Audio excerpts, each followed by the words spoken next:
Moving on with the next example. अब next जो हमारे पास में स्ट्रिंग में नेक्स्ट टॉपिक है that is methods of string. अब एरे की ही तरह स्ट्रिंग में भी कई तरीके के प्री डिफाइंड मेथड्स पाइथन ने हमें प्रोवाइड किए। सबसे पहले जो हमारे पास में ग्रुप ऑफ मेथड्स है वो है स्ट्रिंग के केस से related, changing the case of string. तो सबसे पहले जो दो मेथड्स है हमारे that is lower and upper. जो भी हमारी स्ट्रिंग होती है अगर उस कंप्लीट स्ट्रिंग को हमें लोअर केस के अंदर कन्वर्ट करवाना है तो हम लोअर फंक्शन काम में लेते हैं, और जो स्ट्रिंग है हमारी अगर उसके सारे कैरेक्टर्स को अपर केस में यानी कि कैपिटल में कन्वर्ट करवाना है तो उसके लिए हम अपर फंक्शन को काम में लेते हैं।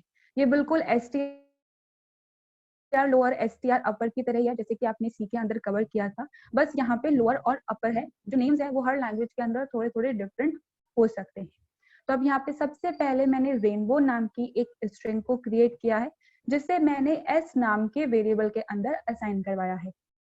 अब सिंपली इस एस के अंदर जो भी कैरेक्टर हैं उसे अपर और लोअर केस में प्रिंट करवाना है। तो डायरेक्टली प्रिंट स्टेटमेंट के अंदर मैंने मेंशन किया है एस डॉट अपर। अब यहाँ पे जो हमारी ओरिजिनल स्ट्रिंग है उसमें आर और बी अपर केस में है, बाकी सारे लोअर केस में है। तो ये क्या करेगा, कंप्लीट स्ट्रिंग यानी कि सारे कैरेक्टर्स को अपर केस के अंदर कन्वर्ट कर देगा। जैसे कि हमारा फर्स्ट आउटपुट आया है सारे कैरेक्टर्स कैपिटल लेटर्स में। सिमिलरली नेक्स्ट स्टेटमेंट पे मैंने मेंशन किया है एस डॉट लोअर। तो इस कंप्लीट स्ट्रिंग को ये लोअर केस के अंदर यानी कि स्मॉल लेटर्स के अंदर कन्वर्ट कर देगा। तो वही हमारा सेकेंड आउटपुट है, सारे लेटर्स स्मॉल केस में। अब ये जो दो फंक्शंस है लगभग सारी जो ऑब्जेक्ट ओरिएंटेड प्रोग्रामिंग लैंग्वेजेस हैं आपको उनमें ये फंक्शंस मिल जाएंगे, लेकिन पाइथन के अंदर केस से रिलेटेड हमारे पास में कुछ एक्स्ट्रा फंक्शंस भी अवेलेबल होते हैं। तो वही मेरा नेक्स्ट एग्जांपल है। अब यहाँ पे जो तीन नए फंक्शंस हैं हमारे पास में that is capitalize, swap case and title. अब ये क्या काम करते हैं ये हम एग्जांपल के थ्रू ही समझते हैं। मैंने यहाँ पे रेनी सीजन नाम की एक स्ट्रिंग क्रिएट करी है जिससे मैंने असाइन करवाया है एस नाम के वेरिएबल के अंदर। अब यहाँ पर सबसे पहला जो मेरा प्रिंट स्टेटमेंट है उसमें मैंने एस के साथ कैपिटलाइज फंक्शन को काम में लिया है। अभी कैपिटलाइज फंक्शन क्या करता है, जो भी हमारी कंप्लीट स्ट्रिंग होती है उस स्ट्रिंग के फर्स्ट कैरेक्टर को, सिर्फ फर्स्ट कैरेक्टर को ये अपर केस में यानी कि कैपिटल में कन्वर्ट कर देता है और बाकी पूरी स्ट्रिंग को ये लोअर केस में कन्वर्ट कर देता है। तो यानी कि अगर हमें कहा जाए कि आपको सेंटेंस केस के अंदर स्ट्रिंग को कन्वर्ट करना है, सेंटेंस केस क्या होता है, कंप्लीट सेंटेंस हमारा स्मॉल लेटर्स में लिखा हुआ होता है, सिर्फ फर्स्ट कैरेक्टर अपर में होता है। तो ये कैपिटलाइज फंक्शन जो है वो सेंटेंस केस का ही काम करेगा। तो यहाँ पे जो हमारा फर्स्ट आउटपुट है देखिए यहाँ पे सारे कैरेक्टर्स जो हैं वो लोअर में आ चुके हैं और सिर्फ फर्स्ट कैरेक्टर है वो अपर में है, और ओरिजिनल स्ट्रिंग में आर और एस हमारे पास में दोनों कैपिटल में था। तो ये सेंटेंस केस में कन्वर्ट हो गया है। सेकेंड जो फंक्शन है हमारे पास में दैट इज स्वैप केस। अब स्वैप केस का जैसे स्वैप से आप समझते हो कि अदला बदली करना वैल्यूज की, तो यहाँ पे वैल्यूज की नहीं बल्कि यहाँ पे केस की अदला बदली होगी। हमारी मेन स्ट्रिंग के अंदर जितने भी कैपिटल लेटर्स हैं उन्हें ये स्मॉल में कन्वर्ट कर देगा और जितने भी स्मॉल लेटर्स हैं उन्हें ये कैपिटल में कन्वर्ट कर देगा। तो बेसिकली ओरिजिनल का जो केस है वो चेंज करने का काम करता है ये स्वैप केस फंक्शन। अब यहाँ पे जो मेन स्ट्रिंग है उसमें आर और एस सिर्फ कैपिटल में है, तो यहाँ पे देखिए जो सेकेंड आउटपुट आया है आर और एस को इसने स्मॉल में कन्वर्ट कर दिया और बाकी सारे जो लेटर्स थे हमारे वो स्मॉल में थे तो इसने उसे कैपिटल में कन्वर्ट कर दिया है। तो जो भी करंट केस है उसको चेंज करने का काम करेगा स्वैप केस फंक्शन। लास्ट जो फंक्शन है केस से रिलेटेड वो है टाइटल फंक्शन। टाइटल फंक्शन जो है वो सिंपली टाइटल केस में कन्वर्ट करने का काम करता है। अब टाइटल केस क्या होता है, हमारी जो कंप्लीट स्ट्रिंग होती है उस स्ट्रिंग में जितने भी वर्ड्स प्रेजेंट होते हैं हर एक वर्ड का फर्स्ट कैरेक्टर कैपिटल में कन्वर्ट कर दो और बाकी सारे कैरेक्टर्स स्मॉल में। अब यहाँ पे मैंने जो ओरिजिनली स्ट्रिंग क्रिएट करी है वो पहले से ही टाइटल केस के अंदर प्रेजेंट है। दो वर्ड्स हैं इस स्ट्रिंग के अंदर और दोनों के फर्स्ट कैरेक्टर जो है वो कैपिटल में है और बाकी सारे स्मॉल में है। अगर कहीं पे भी बीच में कैपिटल प्रेजेंट होता या रेनी का आर स्मॉल होता या सीजन का एस स्मॉल होता, तो फिर ये क्या करता, कुछ इस तरीके का आउटपुट हमें जनरेट करके देता। हर एक वर्ड का पहला कैरेक्टर जो है वो कैपिटल में और बाकी सारे स्मॉल में। अब यहाँ पे हमारी मेन स्ट्रिंग भी वैसे ही डिफाइन की हुई है, तो इसलिए एज सच आपको डिफरेंस नहीं दिखेगा। बाकी अगर आप कुछ और कैरेक्टर्स मिक्स टाइप करोगे तो फिर आपको इसका आउटपुट विजिबल हो जाएगा। तो ये था हमारा first set of methods of string. इससे रिगार्डिंग किसी को कुछ कंफ्यूजन? केस के बाद जो नेक्स्ट एग्जांपल है हमारा वो है removing spaces from a string. अब सबसे पहले ये एक्चुअली में है क्या, मैं ये आपको एक्सप्लेन कर देती हूँ, बिकॉज ये फंक्शंस आई डोंट थिंक आपने पहले कभी भी पढ़े होंगे। देखिए कभी कभी क्या होता है कि जब भी हम स्ट्रिंग्स को क्रिएट करते हैं, तो अगर यूजर हो सकता है जानबूझकर या फिर हो सकता है गलती से भी वो स्ट्रिंग के पहले और स्ट्रिंग को लिखने के बाद अननेसेसरी स्पेसेस को मेंशन कर सकता है। ठीक है, गलती से भी हो सकता है, जान करके भी हो सकता है। अब अगर उस केस में आप स्ट्रिंग की मैचिंग करवाओगे या चेकिंग करवाओगे, तो वहां पे आपका जो आउटपुट है वो सही नहीं आता है। मतलब क्या है मेरा, देखिए मैंने यहाँ पे दो स्ट्रिंग्स क्रिएट करी हैं, एबीसी एंड एबीसी। ठीक है, अब यहाँ पर जो मेरे पास में सेकंड एबीसी है, इसके पहले मैंने दो स्पेस को मेंशन किया है और उसके बाद ABC as a character mention किया है। अब अगर मैं यहाँ पे एबीसी इक्वल्स टू एबीसी लिखूं, तो यहाँ पे हमारा आउटपुट क्या आएगा, ट्रू या फॉल्स? कुछ लोग कहेंगे कि ट्रू आएगा, दोनों स्ट्रिंग बराबर ही तो है, लेकिन बराबर नहीं है। क्यों नहीं है? क्योंकि हम कैरेक्टर बाय कैरेक्टर मैच करवाते हैं।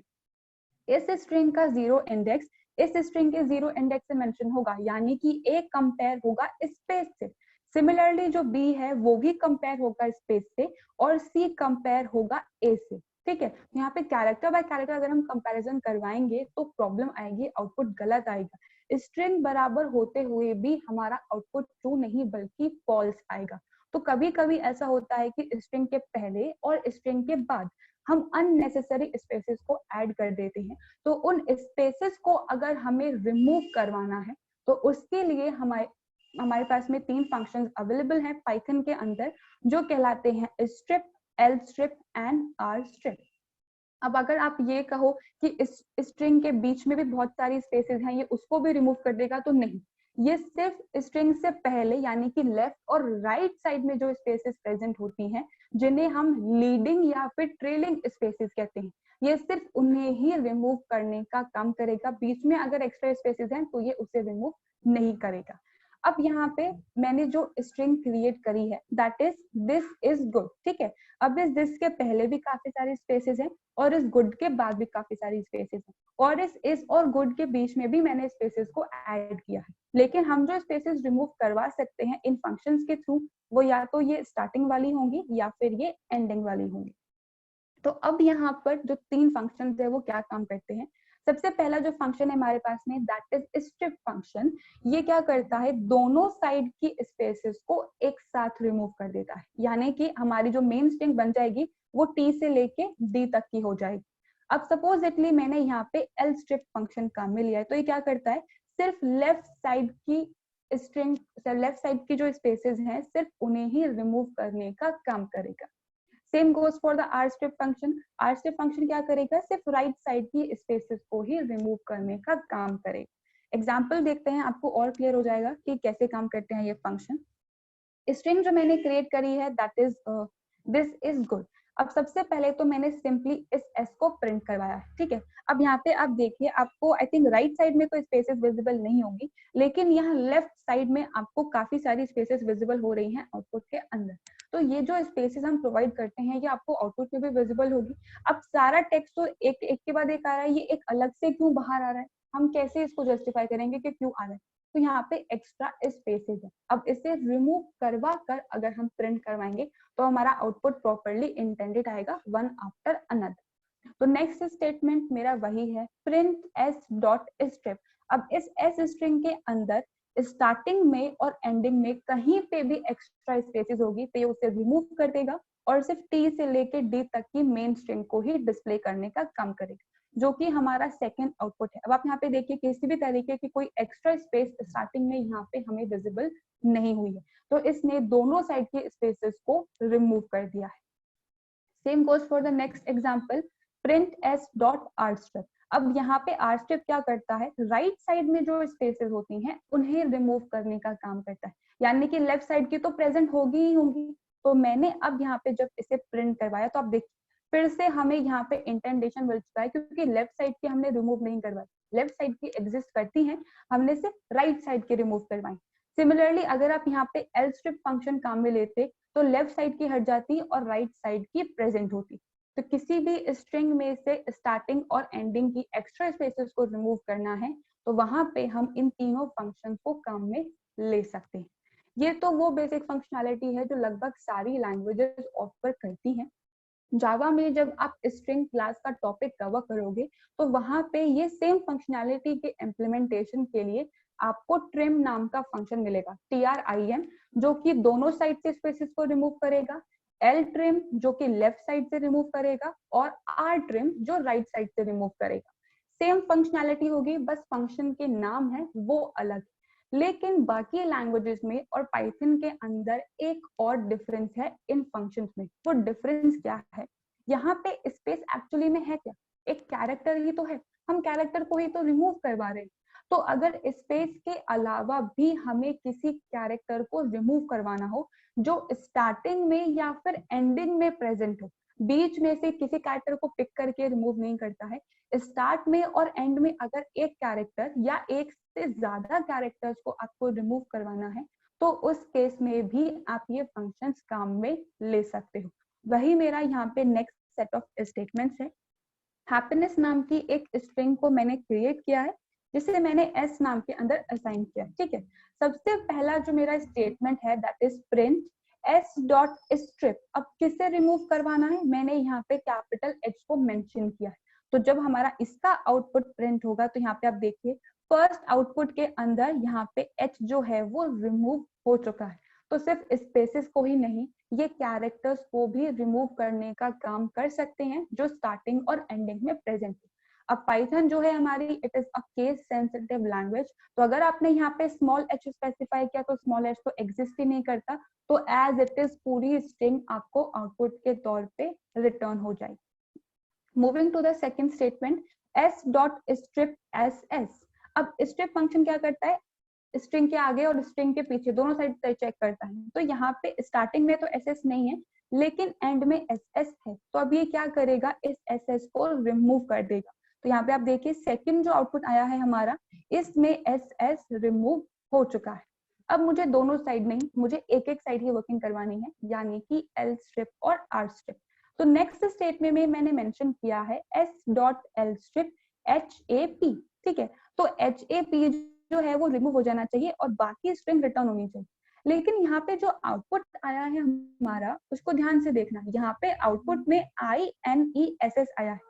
मैंने रिमूव करने के लिए तो सिर्फ HAP ही दिया और यहाँ पे तो डबल P है, तो फिर आउटपुट कैसे, वो सेकंड P तो आया ही नहीं हमारे पास में आउटपुट में।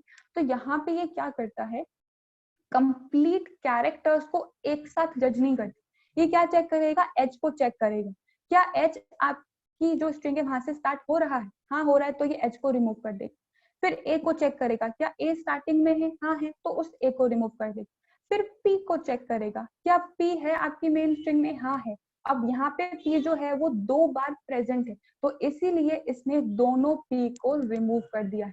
तो कंप्लीट एक साथ पूरे वर्ड को चेक करने के बजाय ये कैरेक्टर्स को चेक करेगा। अब इसमें से कोई भी कैरेक्टर अगर स्टार्टिंग में प्रेजेंट है तो ये उसे रिमूव कर देगा। अब सेम फंक्शनैलिटी मैंने नेक्स्ट में भी इम्प्लीमेंट की है, ठीक है। यहाँ पे मैंने आर स्ट्रिप में नेस प्रोवाइड किया है। अगर मैं यहाँ पे डबल एस की जगह सिंगल एस भी मेंशन करती, NES, तो भी ये क्या करता, हमें सिर्फ हैप्पी ही एज अ आउटपुट रिटर्न करता, क्योंकि एस एंड में प्रेजेंट है, फिर से एस एंड में प्रेजेंट है तो रिमूव हो गया, फिर ई प्रेजेंट है, फिर एन प्रेजेंट है। तो ये इसी तरीके से कैरेक्टर बाय कैरेक्टर चेक करता है और स्टार्ट और एंड से कैरेक्टर्स को रिमूव कर सकता है। बीच में से कोई भी कैरेक्टर रिमूव नहीं होगा, वो आपको लूप चला के ही करवाना पड़ेगा। सिर्फ स्टार्ट और एंड के लिए हम इन फंक्शंस को काम में ले सकते हैं। इस फंक्शन के अंदर कुछ प्रॉब्लम, बिकॉज ये सारे फंक्शंस नए हैं आप लोगों के लिए, अभी तक आपने किसी भी लैंग्वेजेस में नहीं पढ़े हैं। स्पेसेस और कैरेक्टर्स का रिमूवल सबको क्लियर है?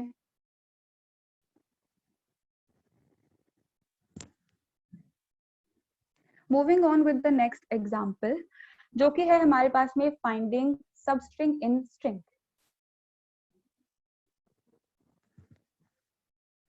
जैसे कि मैं कह रही थी कि हमारा नेक्स्ट एग्जाम्पल है फाइंडिंग सबस्ट्रिंग इन स्ट्रिंग। अब आप सब लोगों ने क्या किया है, स्ट्रिंग के अंदर सर्चिंग वाला ऑपरेशन इंप्लीमेंट किया है। फॉर एग्जाम्पल यूजर से एक स्ट्रिंग का इनपुट लिया हमने और फिर एक कैरेक्टर का इनपुट लिया। वो कैरेक्टर हमारी स्ट्रिंग में जहां पे भी प्रेजेंट है हमने उसकी पोजीशन को प्रिंट करवा दिया, लेकिन वो तो एक सिंगल कैरेक्टर के लिए। अगर सेम चीज मुझे किसी स्पेसिफिक वर्ड के लिए करवानी हो तो वो भी हम करवा सकते हैं, वो भी लूप के थ्रू आप इम्प्लीमेंट करवा सकते हो, लेकिन उसके लिए हमारे पास में यहाँ पे फंक्शंस प्रेजेंट है। तो जब एक ही स्टेटमेंट में काम हो सकता है तो फिर क्यों हम लूप चला के लाइंस ऑफ कोड को इंक्रीज करें। तो किसी भी कैरेक्टर को या किसी भी वर्ड को, छोटे से पार्ट को स्ट्रिंग में अगर हमें सर्च करना है मेन स्ट्रिंग में, तो उसके लिए हमारे पास में दो फंक्शंस यहाँ पे अवेलेबल है। पहला फंक्शन तो है फाइंड और दूसरा फंक्शन है इंडेक्स। दोनों फंक्शन की जो वर्किंग है वो सेम है, सिर्फ एक डिफरेंस होता है इनके अंदर। वो क्या डिफरेंस है हम आगे एग्जांपल में डिस्कस करेंगे। तो फंक्शंस का जो आउटपुट आता है वो भी सेम आएगा और इनके जो आर्ग्यूमेंट्स हैं वो भी सेम है। तो डिपेंडिंग अपॉन द रिक्वायरमेंट आप दोनों में से कोई भी फंक्शन काम में ले सकते हो। सबसे पहले फाइंड फंक्शन। फाइंड फंक्शन के यहाँ पे 3 आर्ग्यूमेंट्स है, same goes for the index function. सबसे पहला आर्ग्यूमेंट है हमारा सबस्ट्रिंग। सबस्ट्रिंग का मतलब वो छोटा सा पार्ट जो आप मेन स्ट्रिंग के अंदर सर्च करवाना चाहते हो। अब अगर आप चाहो तो यहाँ पे डायरेक्टली डबल कोट्स या सिंगल कोट्स के अंदर स्ट्रिंग भी लिख सकते हो या फिर स्ट्रिंग टाइप का वेरिएबल भी पास कर सकते हो, it's up to your choice. उसके बाद जो सेकंड आर्ग्यूमेंट है हमारा, ये है बिगनिंग। बिगनिंग का मतलब है स्टार्टिंग इंडेक्स। जब भी हम किसी भी वर्ड को सर्च करवाते हैं तो बाय डिफॉल्ट क्या होता है, वो 0 इंडेक्स से ही सर्च करना स्टार्ट करता है। अब सपोज मेरे पास में कोई बहुत बड़ी स्ट्रिंग है, मैंने उसमें 10 टाइम्स इस वर्ड आ रहा है और मैंने इस वर्ड को ही सर्च किया, ठीक है। तो वो इस वर्ड मेरी स्ट्रिंग में पहली बार जहां पे भी आ रहा होगा ना, ये फाइंड और इंडेक्स वो पोजीशन हमें रिटर्न करके दे देंगे। लेकिन मुझे फर्स्ट इज नहीं चाहिए, मुझे सेकंड इज की पोजीशन चाहिए। तो वहां पे हम स्टार्टिंग इंडेक्स मेंशन करके थोड़ा सा जो सर्चिंग का प्रोसेस है उसे चेंज कर सकते हैं। Same goes for the ending index. कहां तक के इंडेक्स तक के कैरेक्टर्स में सर्चिंग प्रोवाइड करवानी है। अगर मुझे 10 कैरेक्टर्स तक मिल जाती है स्ट्रिंग तो ठीक है, वरना चेक मत करो। कभी कभी कुछ ऐसी सिचुएशन आ सकती है तो वहां पे हम एंडिंग इंडेक्स मेंशन कर सकते हैं 10। अब यहाँ पे भी जो एंडिंग इंडेक्स है वो इंक्लूडेड नहीं होता है। तो अगर आपने यहाँ पे 10 पास किया है तो सिर्फ 9th इंडेक्स तक का ही स्ट्रिंग को ये चेक करेगा और उसमें अगर आपका ये वर्ड प्रेजेंट है तो उसकी पोजीशन रिटर्न कर देगा। वन बाय वन मैंने इसके काफी सारे एग्जांपल्स ऐड किए हैं। तो सबसे पहले यहाँ पे मैंने एक स्ट्रिंग क्रिएट करी है, दिस इज अ बुक, जिसे मैंने एस नाम के वेरिएबल के अंदर असाइन करवाया है। अब ये मेरी मेन स्ट्रिंग है जिसमें मैं सर्चिंग ऑपरेशन परफॉर्म करवाना चाहती हूँ। उसके बाद मैंने एक और वेरिएबल क्रिएट किया है सब नाम का। बेसिकली ये वो वर्ड है जिसे हम सर्च करवाना चाहते हैं मेन स्ट्रिंग के अंदर। तो यहाँ पे मैंने इसके अंदर इज असाइन करवाया है। तो ये इज हमारी स्ट्रिंग के अंदर जहां पे भी प्रेजेंट है उसकी पोजीशन हमें फाइंड आउट करनी। तो हम दोनों मेथड्स को काम में ले सकते हैं। तो सबसे पहला जो प्रिंट स्टेटमेंट है मैंने वहां पे मेंशन किया है एस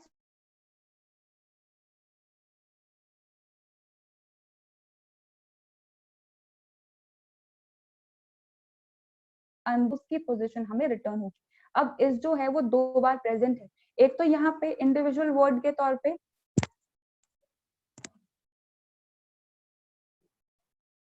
एक तो जो हमारा इज है वो यहाँ प्रेजेंट है इंडिविजुअल वर्ड के तौर पे और एक इज हमारा यहाँ प्रेजेंट है दिस के अंदर। तो अभी कौन सी पोजीशन रिटर्न करेगा, जो सबसे पहले है। तो यहाँ पे टी का इंडेक्स 0, एच का इंडेक्स 1 और आई का इंडेक्स 2। तो इसीलिए यहाँ पे हमें 2 एज अ आउटपुट रिटर्न हुआ है। Same goes for the index function. इस स्ट्रिंग के अंदर जो सबके अंदर वैल्यू है जहां पे भी पहली बार प्रेजेंट होगी वो हमें रिटर्न करेगा। तो यहाँ पे सेकंड इंडेक्स पे ही इज प्रेजेंट है तो दोनों का आउटपुट सेम ही आया है, ठीक है। Moving on with the next example. अब यहाँ पे मैंने क्या किया है, मैंने यहाँ पे बिगिनिंग इंडेक्स यानी कि स्टार्टिंग इंडेक्स भी मेंशन किया है। अब मुझे ये तो पता पड़ गया कि जो पहला इज है वो कहाँ है, वो इस 2 पे है। तो अब 2 के बाद इस जहां पे भी आ रहा है मुझे उसको सर्च करना है। तो मैंने यहाँ पे स्टार्टिंग इंडेक्स में 3 मेंशन किया, तो इस एस स्ट्रिंग में सबको फाइंड आउट किया जाएगा थर्ड इंडेक्स से लेके कंप्लीट एंड तक की स्ट्रिंग में। Same goes for the index as well, third index से लेके एंड तक जहां पे भी इस प्रेजेंट होगा इस मेन स्ट्रिंग के अंदर उसकी पोजीशन रिटर्न करवाएंगे। तो यहाँ पे ये सेकंड इंडेक्स था, ये थर्ड इंडेक्स, ये फोर्थ और ये फिफ्थ इंडेक्स है। तो यहाँ पे दोनों का आउटपुट हमारे पास में 5 ही आएगा। Moving on with the next example, अब यहाँ पे मैंने स्टार्टिंग और एंडिंग दोनों इंडेक्स मेंशन कर दिए हैं। यहाँ पे मैं सेम इज को ही सर्च करवा रही हूँ मेन स्ट्रिंग के अंदर, लेकिन अब जो मैंने सर्चिंग करवाई है वो है 0 से 4th इंडेक्स है। अब 4 जो है वो तो इंक्लूडेड होता ही नहीं है, तो 0 से थर्ड इंडेक्स के बीच में इस जहां पर भी प्रेजेंट होगा उसकी पोजीशन ये हमें रिटर्न करेगा। दोनों स्टेटमेंट्स वही काम करेंगे। तो यहाँ पे 0 और 4 से बीच में तो सिर्फ यहीं पे ही इस प्रेजेंट है, तो इसलिए 2 हमें आउटपुट के तौर पे रिटर्न हुआ है। ये तो था इसकी सिमिलैरिटीज कि यहाँ पे अगर हम सेम आर्ग्यूमेंट देते हैं, सेम स्ट्रिंग को सर्च करते हैं, तो दोनों फंक्शन सेम तरीके का काम करते हैं। इनमें डिफरेंस क्या है? इनमें डिफरेंस सिर्फ एक है, और वो ये है कि अगर हम किसी ऐसी स्ट्रिंग को सर्च करवाते हैं जो मेन स्ट्रिंग के अंदर एग्जिस्ट ही नहीं करती, जैसे कि मैंने यहाँ पे दैट नाम के वर्ड को सर्च करवाया है एस के अंदर। अब मेरी मेन स्ट्रिंग तो है दिस इज अ बुक, उसमें तो कहीं पे भी दैट प्रेजेंट ही नहीं है। तो फाइंड क्या करता है? फाइंड उस केस में हमें -1 रिटर्न करता है, यानी कि अगर इसको पोजीशन मिलती है तो ये वो स्पेसिफिक पोजीशन रिटर्न करेगा, और एल्स ये हमें -1 रिटर्न करेगा। लेकिन इंडेक्स के अंदर हमारे पास में थोड़ी सी गड़बड़ आती है। वो गड़बड़ क्या है? जब भी हम इंडेक्स में कोई एक ऐसा वर्ड पास करते हैं जो एग्जिस्ट नहीं करता है, तो इंडेक्स फंक्शन हमें एरर थ्रो करने का काम करेगा।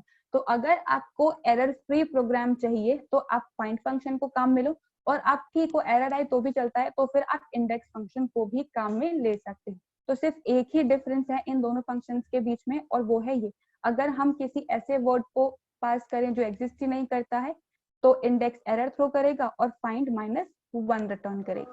तो कुछ इस तरीके से आप एक स्पेसिफिक कैरेक्टर या फिर वर्ड या फिर वर्ड्स को मेन स्ट्रिंग के अंदर सर्च कर सकते हो। इन फंक्शंस के अंदर किसी को कुछ भी प्रॉब्लम?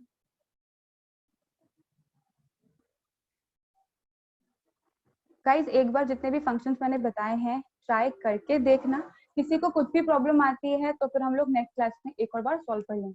आपका एक्चुअली आज वेबिनार है तो मैं क्लास थोड़ा सा जल्दी ही फ्री कर रही हूँ आप लोगों को। किसी को कुछ भी प्रॉब्लम आती है अभी तक के जितने भी फंक्शंस हमने कवर किए हैं, then let me know in the next session.